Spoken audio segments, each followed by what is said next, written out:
जय हिंद। आज हमारा टॉपिक है इंडियन पॉलिटी में मूल अधिकार, फंडामेंटल राइट्स, और उसी के तहत हम 12, 13, 14, 15, 16, 17, 18 आर्टिकल को हमने पढ़ लिया है। यहां तक कि 19 भी हमने पढ़ लिया है और आज हम 20, 21, 22 पढ़ेंगे।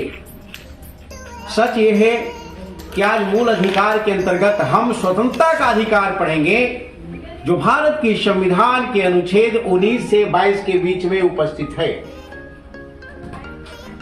जिसमें आपने 19 पढ़ चुका है और 20, 21, 22 आज हम पढ़ेंगे।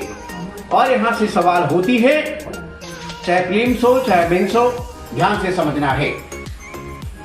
स्वतंत्रता का अधिकार संविधान में जो दिया गया है, इसका मकसद यह है कि व्यक्ति के सर्वांगीण विकास के लिए फंडामेंटल राइट्स आवश्यक है और उसी में व्यक्ति को स्वतंत्र होना उसका मौलिक अधिकार है।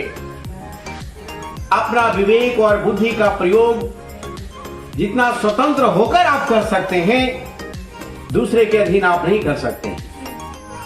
और ये हमारा राइट्स है जो हमें संविधान के माध्यम से मिला है और सुप्रीम कोर्ट के व्याख्या के अंतर्गत मिला है। आज उन्हीं चीजों को हम पढ़ेंगे, जिसमें आर्टिकल 20 कहता है कि अपराध के संबंध में दोष सिद्धि का संरक्षण का अधिकार, अर्थात यदि किसी प्रकार से हमसे अपराध हो गई है और जब तक दोष सिद्ध नहीं हो जाता, हमें संरक्षण का अधिकार है। उसी के तहत किसी प्रकार का यदि अपराध हो जाता है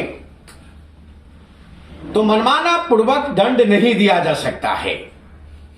जो कानून कहता है उसी के अनुसार दंड मिलनी चाहिए।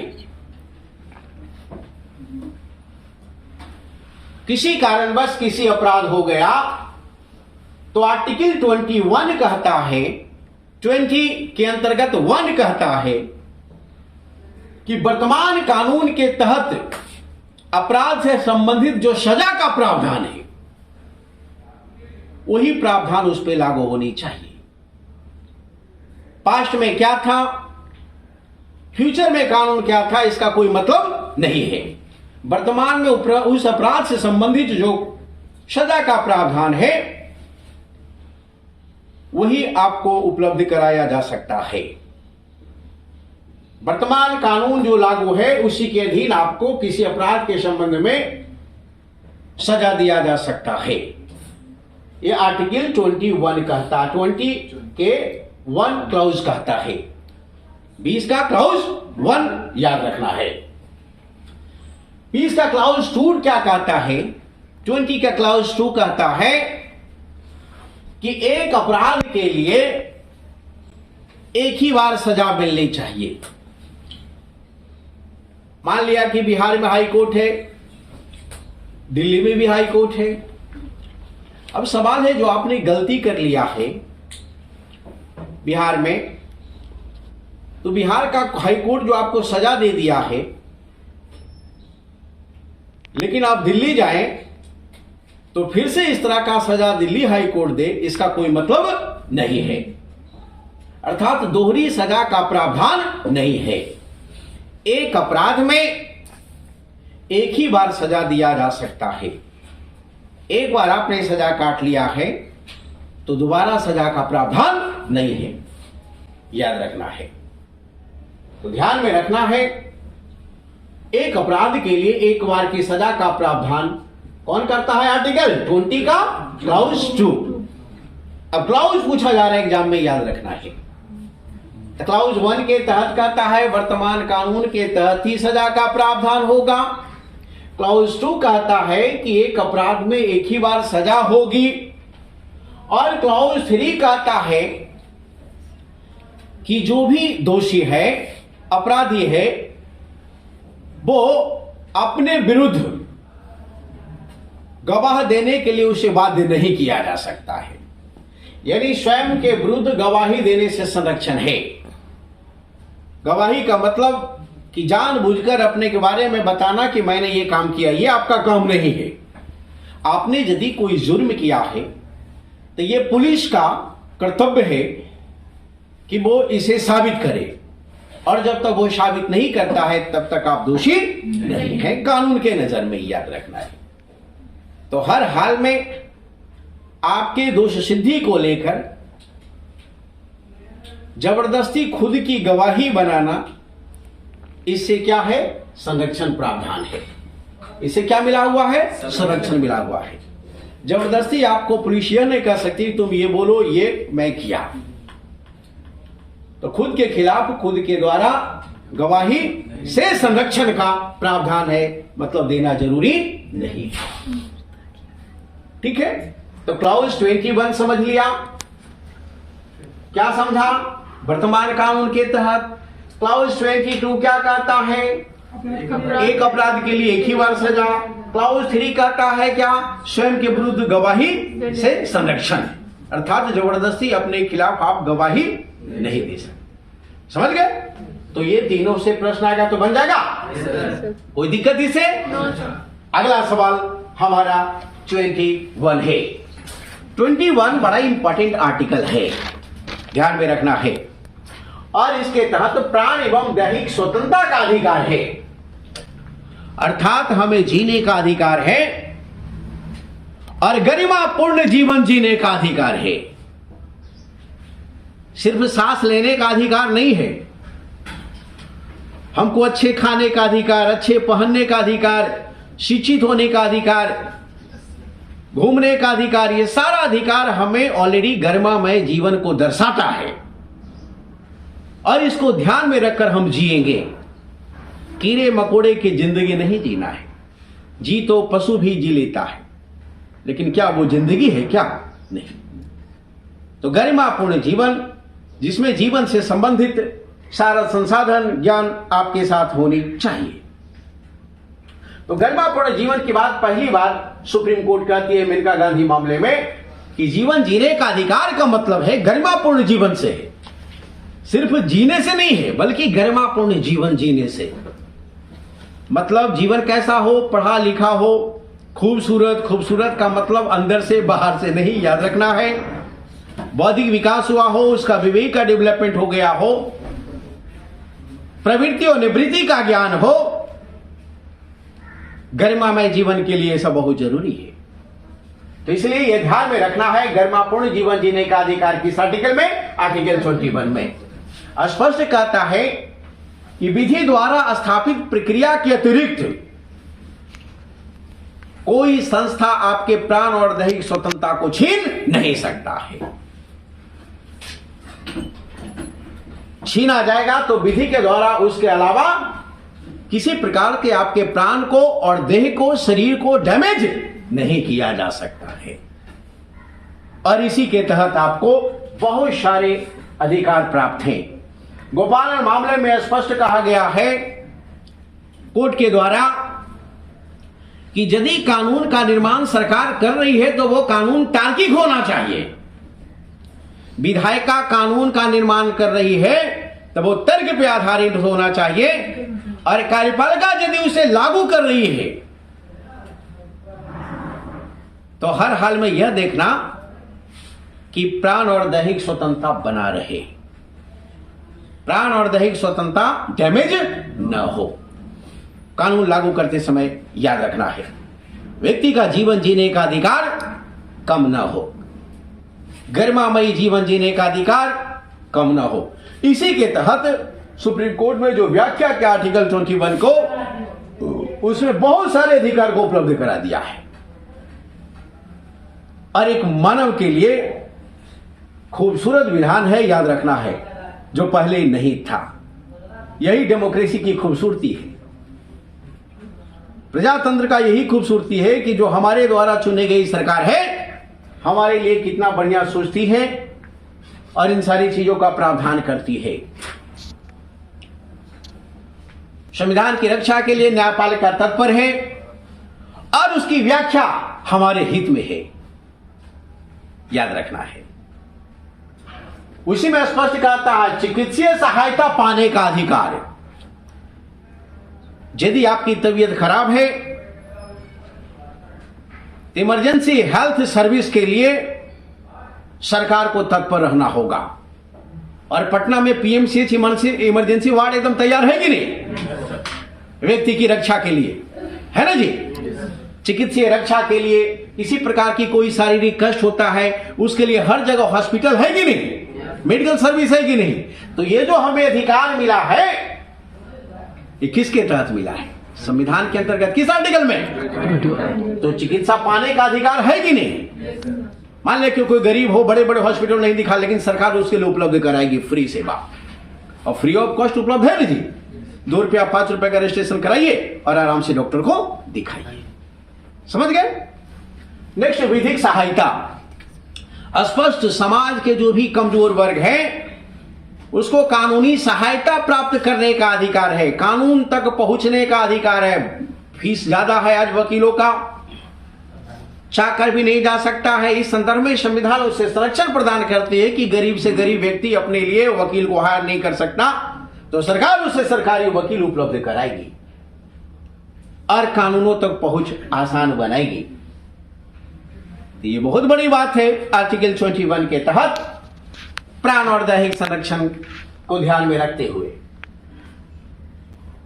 हमें स्वच्छ पेयजल और स्वच्छ पर्यावरण को एंजॉय करने का अधिकार है। हम गंदे पानी नहीं पिएंगे, हमारा यह मूल अधिकार है कि हम स्वच्छ पानी पिएंगे और सरकार इसे उपलब्ध कराएगी, अन्य तो उसके खिलाफ हम कूद जाएंगे। हमारे लिए स्वच्छ पर्यावरण की आवश्यकता है। जहां हम रहते हैं वहां पर हमारा जल, वायु, थल, हर चीज स्वच्छ हो। स्वच्छता पूर्वक जीवन जीने का अधिकार है आर्टिकल 21 के तहत। गरिमापूर्ण जीवन, गरिमामयी जीवन यही है कि हमारा जो वातावरण हो, पर्यावरण हो, वो स्वच्छ हो। प्रदूषित वातावरण में जीवन की कल्पना की जा सकती है क्या? आवाज नहीं आ रही है? नहीं की जा सकती है। इसलिए पर्यावरण स्वच्छ होना चाहिए, तभी हमारा जिंदगी स्वच्छ रहेगा, स्वस्थ रहेगा। ध्वनि प्रदूषण के विरुद्ध हमारा अधिकार है। ऐसा नहीं कि हम लोग रह रहे हैं वहां पर डेली ऑलरेडी ध्वनि का पोल्यूशन इतना हो कि आदमी ना सो सकता है, ना बैठ सकता है, ना बात कर सकता है। इसके खिलाफ हम कोर्ट जा सकते हैं। शांतिपूर्ण जीवन जीने का अधिकार हमारा है, इसलिए ध्वनि प्रदूषण को हम अवॉइड करेंगे। हथकड़ी लगाने के विरुद्ध अधिकार है। किसी भी मामले में पुलिस किसी अपराधी को डायरेक्ट हथकड़ी नहीं लगा सकती है, उसके सम्मान के खिलाफ है। वो दोषी नहीं है, अभी तो अभियुक्त है ना, वो आरोपी है, अभी याद रखना है। उस पर अभी दोष सिद्ध नहीं हुआ है और जबरदस्ती आप उसे हथकड़ी लगा रहे हैं, क्या मतलब है इसका?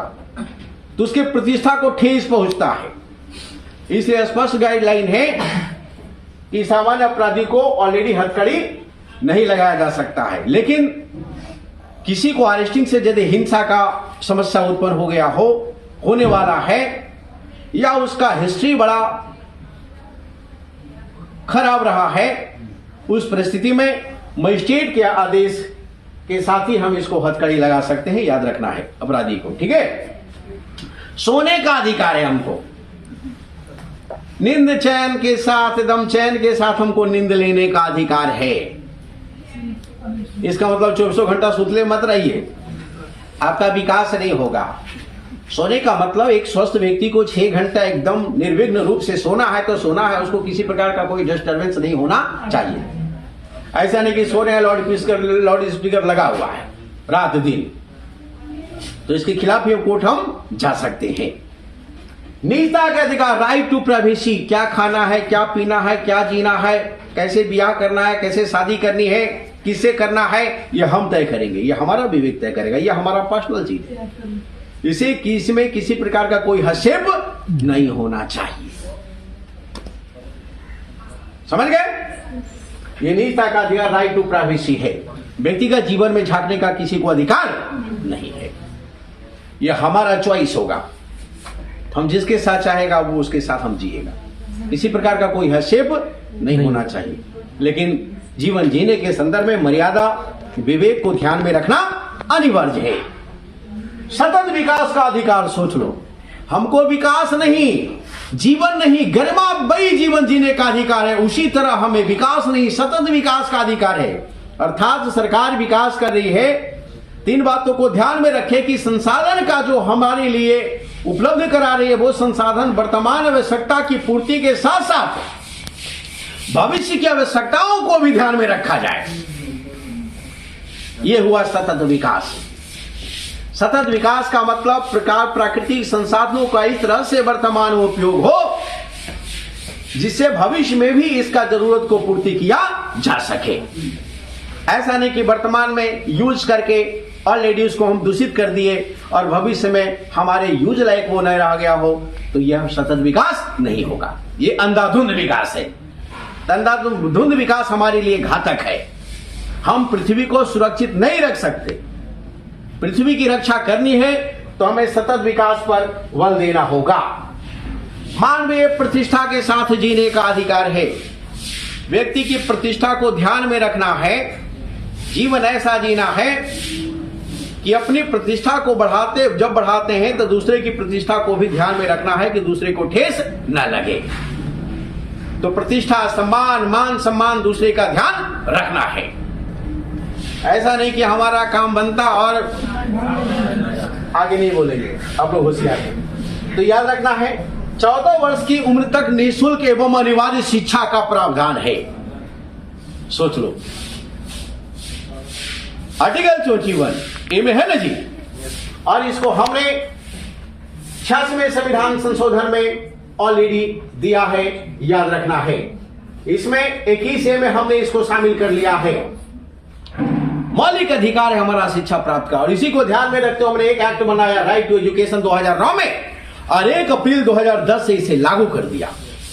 तो ये बहुत बड़ी बात है, यह ध्यान में रखना है। विदेश यात्रा का अधिकार, हम विदेश घूम सकते हैं, हमें कोई रोक नहीं सकता है, लेकिन इसके लिए जो रूल्स एंड रेगुलेशन है उसे हमें फॉलो करना होगा। महिलाओं के साथ उदार और सम्मान पूर्वक व्यवहार करने का अधिकार, कोई महिला है तो हमें उदारता बरतनी चाहिए, सम्मान का प्रदर्शन करना चाहिए, उसका अपमान नहीं होना चाहिए। ये ऑलरेडी आर्टिकल 21 में है, याद रखना है। सूचना का अधिकार, सूचना को प्राप्त करने का भी हमारा अधिकार है। सार्वजनिक हितों से संबंधित ऑलरेडी हमारे आसपास क्या गतिविधि हो रही है, सरकार हमारे लिए क्या कर रही है, उसको जानने का अधिकार है, याद रखना है। इससे क्या होगा, पारदर्शी बढ़ेगी, पारदर्शिता बढ़ेगी, भ्रष्टाचार कमेगा। ठीक है, तो व्यक्ति के सर्वांगीण विकास के लिए ये सारे अधिकार वास्तव में जबरदस्त हैं, और इसके लिए हमारे संविधान और न्यायपालिका को धन्यवाद कि जो व्यक्ति को गरिमापूर्वक जीवन जीने का अवसर प्रदान करता है। तो आर्टिकल 21 आप समझ गए। नेक्स्ट हमारा आर्टिकल है 22 है। 22 है गिरफ्तारी के संरक्षण का अधिकार है। गिरफ्तारी के संबंध में संरक्षण का अधिकार है, याद रखना है। यदि किसी भी मामले में पुलिस आपको गिरफ्तार करती है तो क्या क्या आपको संरक्षण दिया गया है न्याय संविधान के द्वारा, इसका प्रावधान आर्टिकल 22 में है, याद रखना है। इसमें 2 तरह का अधिकार है, याद रखना है। पहला है तो सामान्य विधि के साथ जो अरेस्टिंग होता है, जैसे प्यूनिटिव अरेस्टिंग, इसको दंडात्मक ऑलरेडी अरेस्टिंग बोला जाता है। और दूसरा है प्रतिबंधात्मक गिरफ्तारी, प्रिवेंटिव अरेस्टिंग, याद रखना है। तो ये 2 तरह का जो अरेस्टिंग है, प्यूनिटिव अरेस्टिंग, ये जो हमारा अरेस्टिंग होता है उसमें क्या होता है, यदि किसी प्रकार का कोई व्यक्ति किसी प्रकार का अपराध कर लिया हो उसके बाद गिरफ्तारी होती है। और इस तरह का जो गिरफ्तारी है, अपराध को रोकने के लिए पहले उस व्यक्ति को गिरफ्तार कर लिया जाता है। तो ये क्या हो गया? Punitive arresting. और ये क्या हो गया? प्रिवेंटिव अरेस्टिंग, है ना? ठीक है, एक दंडात्मक गिरफ्तारी और दूसरा प्रतिबंधात्मक गिरफ्तारी। अब ये दोनों क्या है तो समझ लेना है।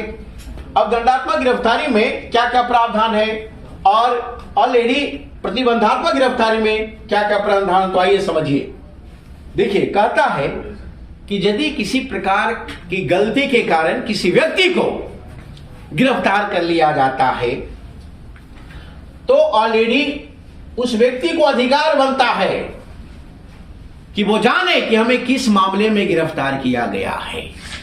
पुलिस को बताना होगा जल्द से जल्द कि तुमको इस मामले में गिरफ्तार कर लिया गया है। फिल्म वगैरह में आप देखते होंगे। दूसरा 21 का भी कहता है कि यदि गिरफ्तारी हो गई है तो कैसे बेल मिले, कैसे हमें संरक्षण प्राप्त हो, इसके लिए कैसे सलाह लिया जाए अच्छे वकीलों से। तो गिरफ्तारी के बाद अच्छे वकीलों से सलाह लेने का अधिकार हमारा है, पसंद का वकील रखने का अधिकार है। 20 क्लाउज बी में याद रखना है, 22 है ना, याद रखेंगे।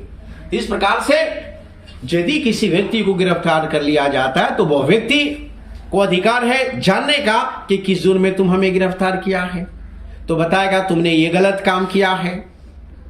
तो आखिर इससे छुटकारा कैसे मिले? तो इसी के लिए क्लाउज 22(1)(b) में स्पष्ट है कि इसके लिए वो सलाह लेगा अच्छे वकील से, है ना, प्रोफेशनल लीगल एडवाइजर से सलाह लेगा कि इस मामले में क्या करना चाहिए, हमें क्या करना चाहिए। तो अच्छे अपने मनपसंद वकील को रखने का अधिकार किस आर्टिकल में? 22 के बी। 22(1) का बी। डायरेक्ट क्वेश्चन पूछा हुआ है, याद रखेंगे। नेक्स्ट है हमारा, ऑलरेडी ध्यान में रखना है कि यदि किसी व्यक्ति को पुलिस गिरफ्तार कर लेती है तो उसे हर हाल में 24 घंटा के अंदर मजिस्ट्रेट के सामने पेश करना होगा। और यदि मजिस्ट्रेट को ऐसा लगता है कि अपराध नहीं किया है तो वहीं पर छोड़ देगा, और यदि अपराध किया तो उसका न्यायिक हिरासत को बढ़ा देगा। 14 दिन के लिए फलाना दिन के चला देंगे, इसको बढ़ा दिया जाता है। तो इस प्रकार से 24 घंटा के अंदर मजिस्ट्रेट के सामने पेश, क्वेश्चन बार बार पूछा गया है कि कितने घंटा के अंदर हर हाल में पुलिस को मजिस्ट्रेट के सामने पेश करना होगा। बोलो, जिस समय गिरफ्तार किया जाता है और मजिस्ट्रेट के पेशी के बीच में कितना डिफरेंस होना चाहिए? 24 घंटे का, जिसमें आने जाने का समय जुड़ा रहता नहीं है। आने जाने मान लिया लग गया 4 घंटा तो वो उसके अलावे है, समझ गए? आने जाने का समय इसमें जुड़ा हुआ नहीं है, याद रखेंगे। और यदि 24 घंटा में पुलिस पेश नहीं करती है मजिस्ट्रेट के सामने, लगा देता है 48 घंटा, तो स्पष्ट मजिस्ट्रेट कहता है कि ऑलरेडी इसको तुम्हें बंद करने का कोई राइट्स बनता नहीं है, क्योंकि तुमने नियम का उल्लंघन किया है, समझ गए? तो वो छोड़ सकता है। ठीक है, इस प्रकार से 24 घंटा वाला मामला याद रखना है। उसी क्लाउज 22(2) में यह प्रावधान है 24 घंटा वाला, याद रखेंगे। आर्टिकल 22 के क्लाउज 3 क्या कहता है? इस तरह का जो संरक्षण का प्रावधान है गिरफ्तारी में, कि जानने का कि किस जुर्म में गिरफ्तार किया गया है, मनपसंद वकीलों को रखने का अधिकार है, 24 घंटा के अंदर मजिस्ट्रेट पेश करने का अधिकार है। तो इस तरह का अधिकार शत्रु देश के नागरिकों को नहीं है, ये सिर्फ भारत के नागरिकों को है, याद रखना है। शत्रु देश के नागरिकों को, जो दुश्मन देश हमारा है, वो नागरिकों को नहीं है, याद रखना है। और निवारक निरोध में यदि इसकी गिरफ्तारी हुई है, प्रिवेंटिव अरेस्टिंग है, इसमें इस तरह का इसको संरक्षण प्राप्त नहीं है कि 24 घंटा मजिस्ट्रेट के सामने पेश कर दे और ऑलरेडी ये उसको बता दे और वकील रख ले, है ना। तो इस तरह का प्रावधान उसको नहीं है, याद रखना है। आर्टिकल 22 का 4 क्या कहता है कि निवारक निरोध, निवारक निरोध देखो, अब मैंने बताया था एक प्यूनिटिव अरेस्टिंग कब, जब किसी प्रकार का कोई अपराध हो गया हो तो उसके बाद ये गिरफ्तारी है, मजिस्ट्रेट के सामने पेश किया जाता है, समझ गए ना। तो ये क्या है? Punitive arresting. लेकिन एक प्रिवेंटिव अरेस्टिंग है, इसमें पुलिस को ऐसा लगता है कि यह व्यक्ति बहुत बड़ा कांड करने वाला है, इस होटल को उड़ाने वाला है। अब पता चल गया तो उड़ाने से पहले इसको गिरफ्तार कर लिया जाएगा। तो इस तरह का जो गिरफ्तारी होता है वो ऑलरेडी क्या होता है, प्रतिबंधात्मक गिरफ्तारी। और इस तरह का गिरफ्तारी में ऑलरेडी 3 महीना तक किसी व्यक्ति को गिरफ्तार रखा जा सकता है। कितने महीने तक? 3 महीना तक, याद रखना है। और यदि सलाहकार बोर्ड कह दे तो इसके गिरफ्तारी का जो अवधि है उसको बढ़ता जाएगा। तो किसके रिकमेंडेशन पर? सलाहकार बोर्ड के रिकमेंडेशन पर। किस अपराध में, किस गिरफ्तारी में? प्रतिबंधात्मक गिरफ्तारी में, प्रिवेंटिव अरेस्टिंग में। प्रतिबंधात्मक गिरफ्तारी का मतलब किसी व्यक्ति को अपराध करने से रोकना है, किसी व्यक्ति को अपराध करने से रोकना है, याद रखना है। फॉर एग्जाम्पल, जम्मू कश्मीर पुनर्गठन बिल आई थी और उसमें सरकार को ऐसा लगा कि वहां के कुछ नेता यहां पर अशांति फैलाने वाला है, लॉ एंड ऑर्डर बिगाड़ने वाला है, पीस को डिस्टर्ब कर सकता है, तो उन लोग को प्रिवेंटिव अरेस्टिंग किया गया था कि नहीं, और उसका अवधि काल बढ़ाया गया था धीरे धीरे। इस तरह से इस प्रकार की गतिविधि को रोकने का उद्देश्य प्रिवेंटिव अरेस्टिंग है, याद रखना है। और इसमें आर्टिकल 22 के क्लॉज 5 कहता है कि इस तरह की गिरफ्तारी में भी गिरफ्तारी व्यक्ति को कारण जानने का अधिकार है और अपना पक्ष रखने का अधिकार है, याद रखना है। क्लॉज 6 में कहता है कि यदि मामला लोकहित का हो तो जानने का अधिकार नहीं कि किस जुर्म में इसको गिरफ्तार किया गया है। ठीक है। इस प्रकार के 22 में कितने क्लॉज हैं? 7 क्लॉज हैं। और 7वां क्लॉज क्या कहता है? 7वां क्लॉज कहता है कि ऑलरेडी गिरफ्तार के संबंध में निवारक गिरफ्तारी, जो प्रतिबंधात्मक गिरफ्तारी है, प्रिवेंटिव अरेस्टिंग है, उसमें गिरफ्तारी की अवधि को बढ़ा सकती है। कौन? तो संसद। कौन बढ़ा सकती है? संसद, याद रखना है। सरकार उसको बढ़ा सकती है। ठीक है। इसी तरह 2 कानून आया देश में प्रिवेंटिव अरेस्टिंग के लिए। कौन कौन आया? पहला टाडा आया, दूसरा पोटा आया, है ना? हाँ, टाडा पोटा में आया 1985, ऑलरेडी से 95, 85 में बना था, 85 में खत्म हो गया। इसमें क्या था कि ऑलरेडी टाडा के तहत जिसे गिरफ्तार किया गया था वो गिरफ्तार लोग ऑलरेडी डायरेक्ट अपील करता था कहाँ? सुप्रीम कोर्ट में, और उसको 1 साल तक ऑलरेडी बंदी रखा जाता था मिनिमम। ठीक है। पोटा में उसी तरह से 2002 में आया, 2004 में खत्म कर दिया गया। और इसमें हाई कोर्ट, सुप्रीम कोर्ट में आप अपील कर सकते थे इसके खिलाफ। और इसमें जो गिरफ्तारी थी 3 महीना तक, उसमें कम कर दिया गया था। 1 साल से कितना कम गया था? 3 महीना, याद रखेंगे। इस प्रकार से जो हमारा जो था वो ऑलरेडी खत्म हो गया है। और एक रासुका है। रासुका एक ऐसा कानून है जो 1980 में आया और इसके तहत किसी भी संदिग्ध व्यक्ति को अरेस्ट करने का अधिकार है। राष्ट्रीय सुरक्षा कानून के तहत देश की सुरक्षा के लिए यदि किसी व्यक्ति का गतिविधि संदिग्ध है तो उसको गिरफ्तारी की जा सकती है। राष्ट्रीय सुरक्षा कानून 1980 के तहत, समझ गए? तो इस प्रकार अभी हमने देखा कि हमारा आर्टिकल 20 क्या कहता है, 21 क्या कहता है और 22 क्या कहता है। अर्थात राइट टू इंडिपेंडेंसी के अंतर्गत हमें किस तरह का अधिकार है उसको हमने स्पष्ट अभी किया है। अब इससे क्या क्या सवाल हो सकता है? तो पहला सवाल कमीशन में पूछ लिया जाता है कि किस आर्टिकल में चर्चा है कि किसी भी अपराधी को वर्तमान कानून के तहत ही सजा दिया जाएगा? जोर से बोलो, बताओ किस आर्टिकल में यह चर्चा है कि स्वयं के विरुद्ध गवाही देने से संरक्षण का अधिकार प्राप्त है? बोलो। पूछेगा ये बताओ कि किस आर्टिकल में 14 चर्चा है कि 14 वर्ष के उम्र के बच्चों को निःशुल्क एवं अनिवार्य शिक्षा का प्रावधान है? पूछेगा यह बताओ किस बाद में पहली बार सुप्रीम कोर्ट ने चर्चा किया कि प्राण एवं दैहिक स्वतंत्रता के तहत जो जीने का अधिकार सामान्य जीवन जीने से नहीं बल्कि गरिमापूर्ण जीवन जीने से है। मेनका गांधीवाद में याद रखना है। और आपसे पूछेगा कि किस आर्टिकल में गिरफ्तारी से संरक्षण का अधिकार है। 22 में पूछेगा कितना क्लाउज है, जोर से बोलो। 7 याद रखना है, समझ गए।